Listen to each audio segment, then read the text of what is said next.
Let's begin.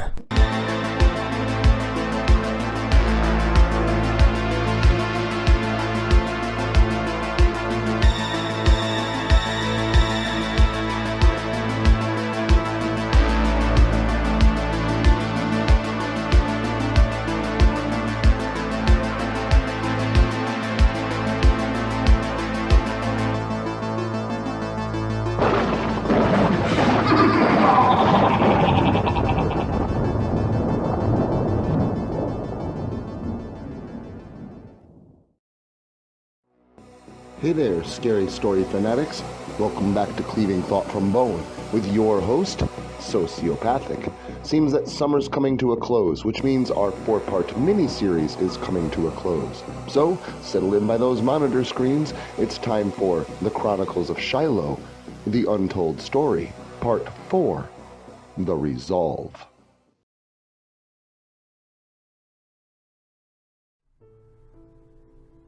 It had been 2 years since Shyloh had tracked down and ended those vampires with the help of Huckleberry. 2 years since she had met Christian Beretta, and in those 2 years, she had rarely left his side. Shyloh had finally found something that day, something she'd lost a long time ago, and something she never expected would return to her life. Love. Love filled Shyloh's life since that day, instead of the ominous dread and overwhelming despair that plagued it for years. And ever since Shyloh had become a mother, that love in her life blossomed tenfold. She may have lost her family years ago, but despite all the odds, all the times that she should have died, all the chaos that she had unwillingly left in her wake, Shyloh finally, for the first time in her whole life, had a family of her own. It was twins that she had given birth to. A blonde-haired boy and a blonde-haired girl, infants that Christian and Shyloh named Seth and Mackenzie, respectively. The moment Shyloh laid eyes on her children, the innocence and hope that they represented, she knew that she had to change her life. She could no longer throw herself headlong into danger, lest she tempt the forces of darkness to follow her home and to her kin. It wasn't long before the twins would arrive that Christian and Shyloh would buy a small home with a large barn on an isolated large plot of land in the Northeast, upstate New York to be precise.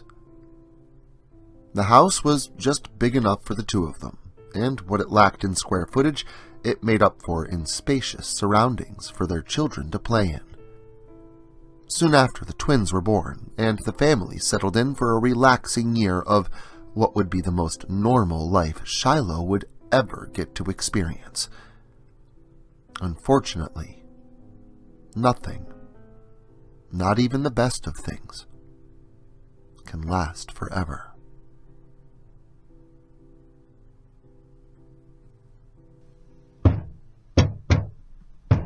It was an early evening watching primetime television on the couch, watching the children play about the floor as well, that Shyloh and Christian heard a knock upon their front door. The family lived in the middle of nowhere, among the company of endless evergreens, so a knock on their door, especially this time of night, was basically unthinkable regarding who it could be. But Shyloh had an idea. With a pat on her husband's leg, Shyloh stood to her feet and walked to the door. Opening it, Christian could hear his wife greeting whoever it was happily and warmly before closing the door. However, as soon as he heard the deep, gruff voice, he knew who it was. Christian had become good friends with Huck, as much as he was able to see him anyway, which wasn't much. But it was Huck, along with Shyloh, that had saved his life not too many years prior. It's great to see you, Huck. What brings you into our neck of the woods? Shyloh asked. I caught wind of something leaving a trail of bodies out in Bradbury. It's not too far from here. I figured I'd stop in and say hi to the youngins. Huck finished, leaning to his right and into the direct view of the living room making sure to get the attention of little Seth and Mackenzie with his big, gruff smile, getting little squeals of joy from each of them in return. Yeah, I heard about that. Something's been ripping people's hearts out of their chests and mutilating their bodies. No one's found a single heart either, so either who takes them is keeping them as souvenirs, or eating them. Huck finished her sentence. But werewolves only turn on the full moon, and the attacks have been happening every few days. Yeah, but either way, there's something strange going on. Thanks to you. I've been doing this long enough to smell a supernatural conundrum from a mile away. Any chance you want to ride along? Huck, you know I can't. I don't live that kind of life anymore. Shyloh reasoned. What are you guys talking about? Christian walked up behind Shyloh and gave her a big hug. Oh, nothing. Just catching up. Unfortunately, I can't stay long. I was just dropping in. It's nice to see you though, Christian. Just let me say hi to the kids real quick, so we can catch up before I head out.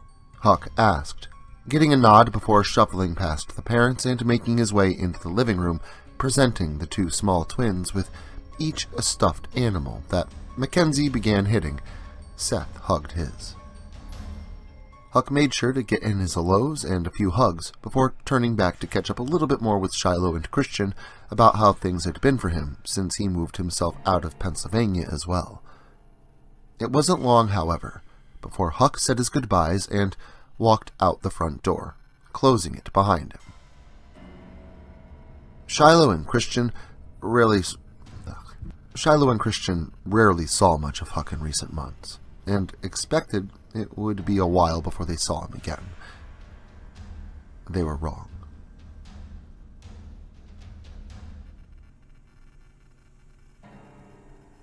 It was well into the night when both Shyloh and Christian were watching a late-night movie on the living room couch together. Now, both children were upstairs sleeping soundly in their beds, each with their new gift from their Uncle Huck. So, when Shyloh and Christian heard frantic knocking at their front door, each were equal parts shocked and confused. Just as before, they heard no vehicle pull up outside, but their driveway was long, and their house was practically soundproof. Easing Christian back onto the couch, Shyloh stood and walked over to the door, asking whoever it was still knocking to please give her a moment so she could open the door. Shyloh turned the knob, and the door practically hit her in the face as it instantly burst open with force. Shyloh, senses still honed, jumped back a step and prepared for a fight, but relaxed her posture upon seeing it was Huck who had burst into her home. It's not a normal werewolf. Huck stammered, out of breath, as if he'd been running for miles. Are you okay, Huck? What's going on? Where's your truck? Shyloh asked, confused. There isn't much time to explain. I tried to kill it. It nearly got the better of me. It's too strong, even for a wolf. I was on my way here to get your thoughts, and it must have tracked me. It plowed into my truck as I was making the turn to your driveway. Shyloh, you need to get your family out of here right now. It said Christian's name. I think it's here for him, like it's always been here for him, Huck said. What? Shyloh wanted to ask more. Not much of what Huck was saying to her was making any sense. Shyloh was a monster killer, not Christian. Why would anything be looking for him? And what did Huck mean by not a normal wolf? Did it have something to do with its physical ignorance of the lunar cycle? All these questions and more ran through her mind, but Shyloh didn't ask a single one. Instead, she instantly turned with the intention of scooping up her children and her husband and getting them out of the house as quickly as possible. Honey, is everything... Christian yelled from the living room, but was cut short by the sound of glass shattering. Shyloh and Huck ran to see what had happened. In the living room there was glass everywhere, a spilled bowl of popcorn, and a considerable amount of blood in the form of spatter. But there was no Christian. Instead, right behind the couch that he was sitting on, was a broken window that yawned open into the night beyond the aperture. Whatever had broken in through the window had attacked Christian and apparently drug him back outside. You stay here with the kids. Shyloh said with panic written all over her expression. Shyloh, wait, you... There's no time, Huck. Get the kids and keep them safe. Shyloh demanded, not letting Huck reply before running out the front door and to the barn. Shyloh gathered every instrument of death that she could carry, and with moments, she was back out the barn and using the blood on the ground to track whatever this thing was, back to wherever it was.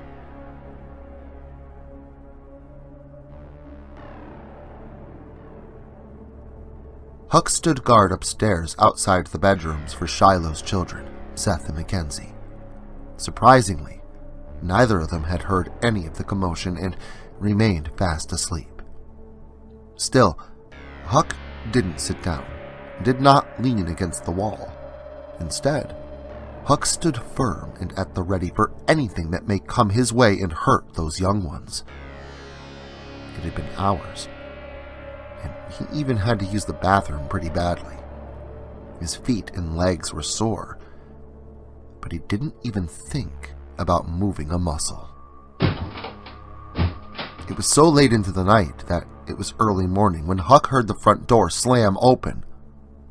Hello? Huck called out, quietly enough not to wake the children, but loud enough to get the attention of anyone entering the house. There was nothing but silence in response. Slowly, Huck made his way down the stairs and turned towards the kitchen and the front door. That's when he saw her. It was Shyloh. She was covered from head to toe in both dirt and blood. Her jacket was torn, and a bloody knife hung limp and dripped blood from its blade at her side.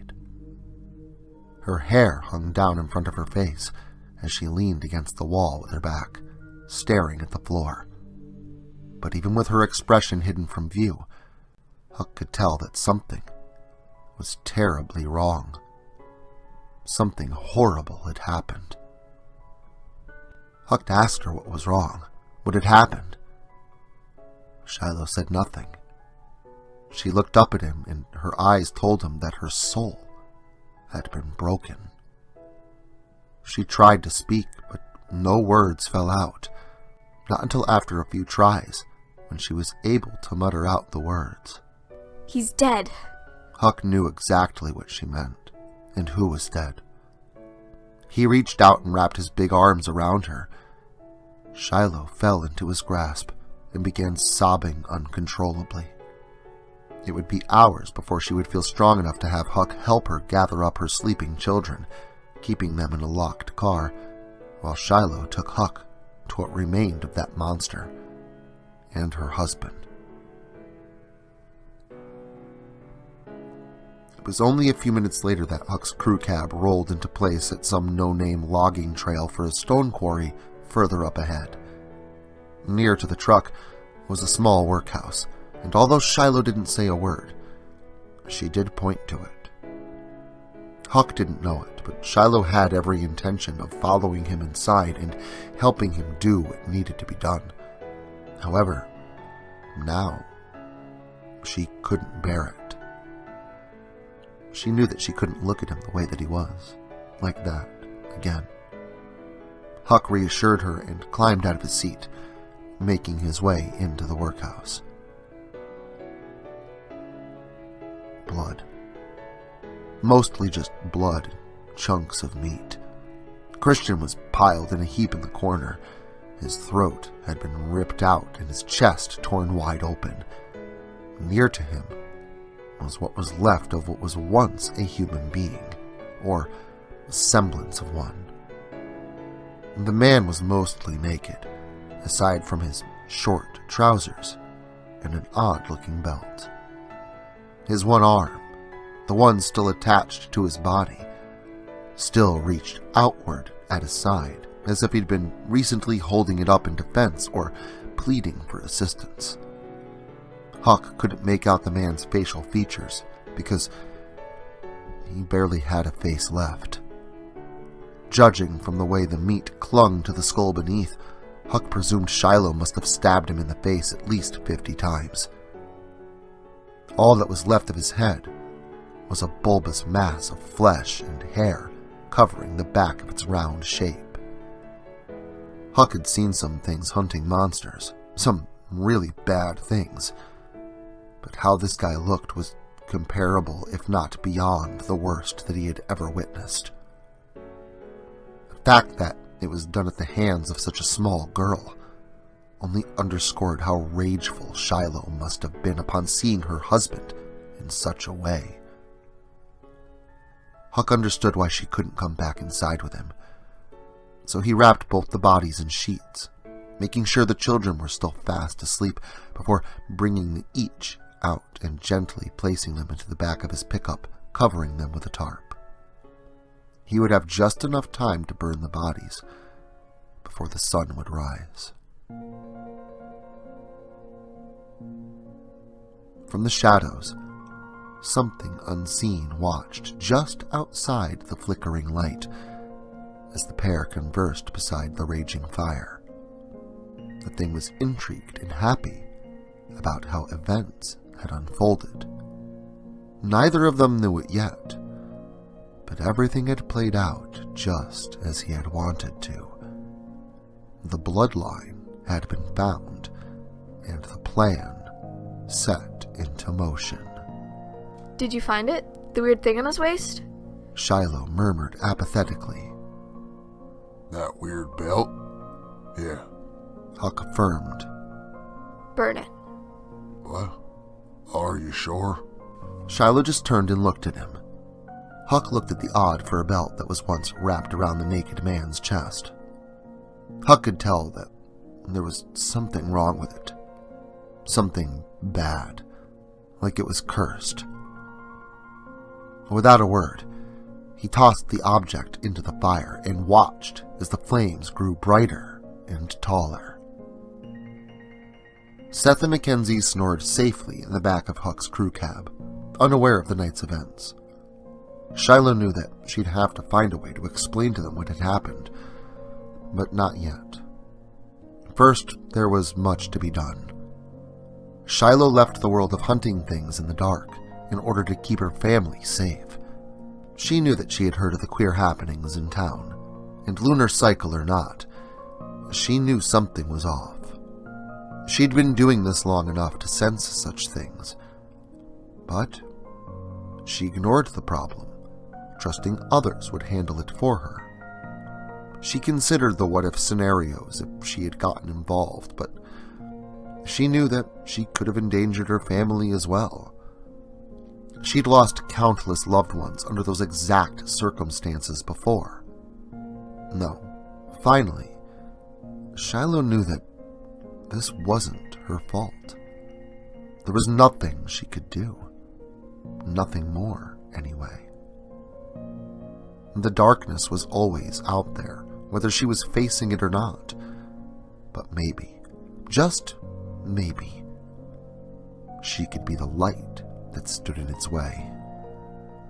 She knew that she would have to train her children to be strong, to prepare for all the evil that the world has to offer, because she knew that eventually she had to own up to her responsibilities and return to the shores of Locust Lake to stand against evil once again. Well, it seems that shedding a little bit of information on Shyloh's past shed some light on Seth and Mackenzie's future. And don't worry, because Seth and Mackenzie are sure to return very soon. Just like I hope you return next weekend for more gore galore. So until then, make sure to like, share, subscribe, and turn on notifications so I can catch you all again next Saturday.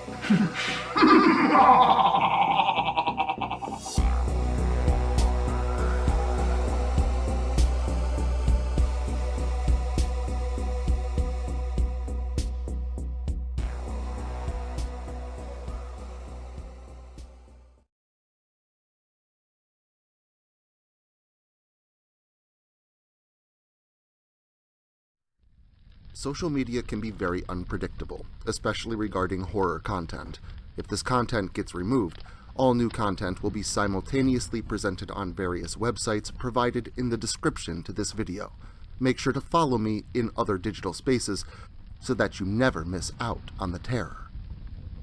Also, if you like this video, make sure to leave a comment and hit the like button. It helps the channel a lot. If you're new to the channel and you enjoy what's here, consider hitting that subscribe button and the notification bell so that you never miss an upload. Writing is a dream of mine, and it's all of you that make that dream come true.